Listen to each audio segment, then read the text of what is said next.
Welcome everyone. स्वागत है आपका इस वीडियो में। इस वीडियो में हम पार्टनरशिप अकाउंटिंग के बहुत ही इंपॉर्टेंट टॉपिक रीवैल्यूएशन अकाउंट के बारे में जानेंगे। रीवैल्यूएशन अकाउंट क्या होता है, revaluation of assets and liabilities क्या होती है या इनकी ज़रूरत क्यों पड़ती है, उसके बारे में जो है हम जानेंगे।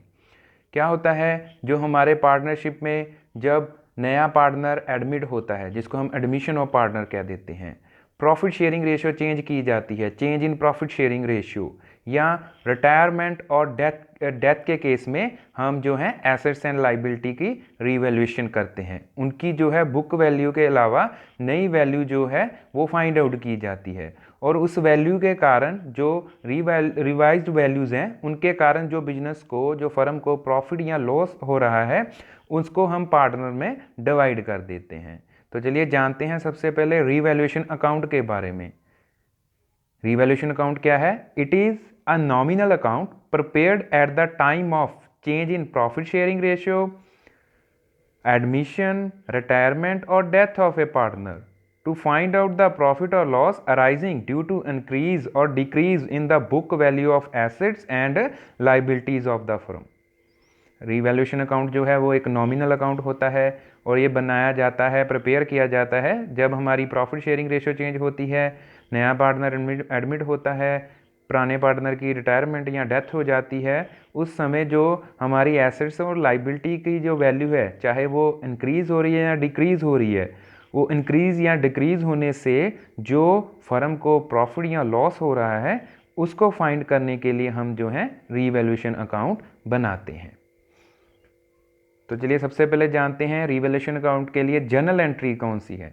इसमें आपको सिर्फ ये इस बात का ही ध्यान रखना है कि हमारी जो एसेट्स हैं या लाइबिलिटीज़ हैं उनकी वैल्यू, जो बुक वैल्यू है, वो इंक्रीज़ हो रही है कि डिक्रीज़ हो रही है, हमने उस चीज़ को ही ध्यान से देखना है।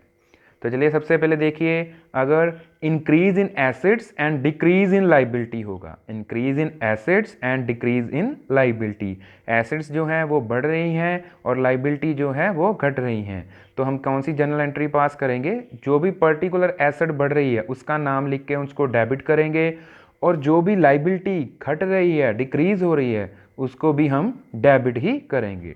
तो क्रेडिट में हमारा आ जाएगा टू रीवैल्यूएशन अकाउंट।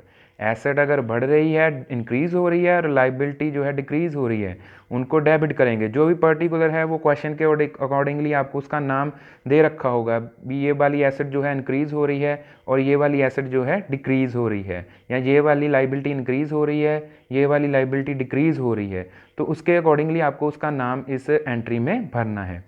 अगर एसेट इंक्रीज़ हो रही हो तो लाइबिलिटी डिक्रीज़ हो रही हो, उनको हम डेबिट में लिख देंगे और क्रेडिट में हमारा रीवैल्यूएशन अकाउंट जो है आ जाएगा। और दूसरी तरफ अगर decrease in assets and increase in liability होगा, decrease in asset and increase in liability होगा, तो रीवैल्यूएशन अकाउंट हमारा डेबिट में आ जाएगा, और क्रेडिट में वो जो एसेट डिक्रीज़ हो रही है और लाइबिलिटी इंक्रीज़ हो रही है उनको हम क्रेडिट में लिख देंगे। उसके बाद हम देखेंगे हमारा जो रीवैल्यूएशन प्रॉफिट हो रहा है कि रीवैल्यूएशन लॉस हो रहा है।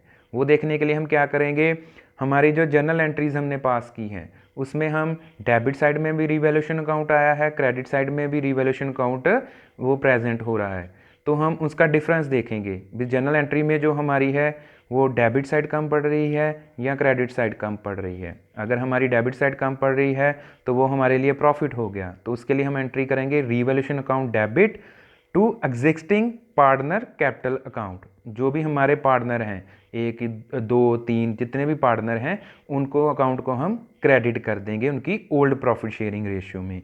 इसी तरह अगर लॉस है तो existing partner capital account debit हो जाएगा, जितने भी पार्टनर हैं उनके अकाउंट अलग अलग से डेबिट हो जाएंगे, और रीवैल्यूएशन अकाउंट जो है क्रेडिट में हो जाएगा।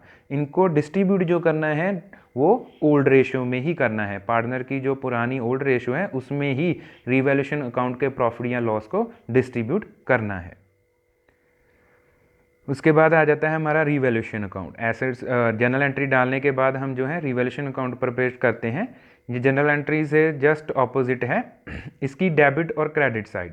डेबिट साइड में देखिए अगर आपकी एसेट जो है वो डिक्रीज़ हो रही है और लाइबिलिटी इंक्रीज़ हो रही है तो उनको हम डेबिट साइड में लिखेंगे। और अगर लाइबिलिटी जो है वो डिक्रीज़ हो रही है और जो एसेट है इंक्रीज़ हो रही है उनको हम क्रेडिट साइड में लिखेंगे।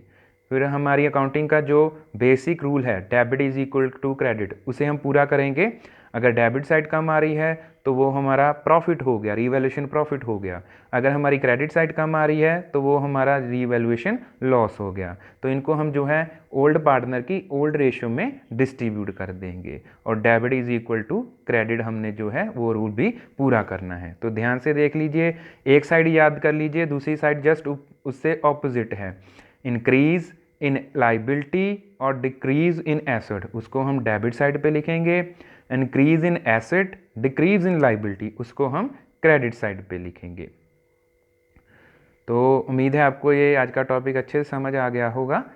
तो इस चैनल को लाइक शेयर या सब्सक्राइब जरूर करें। धन्यवाद।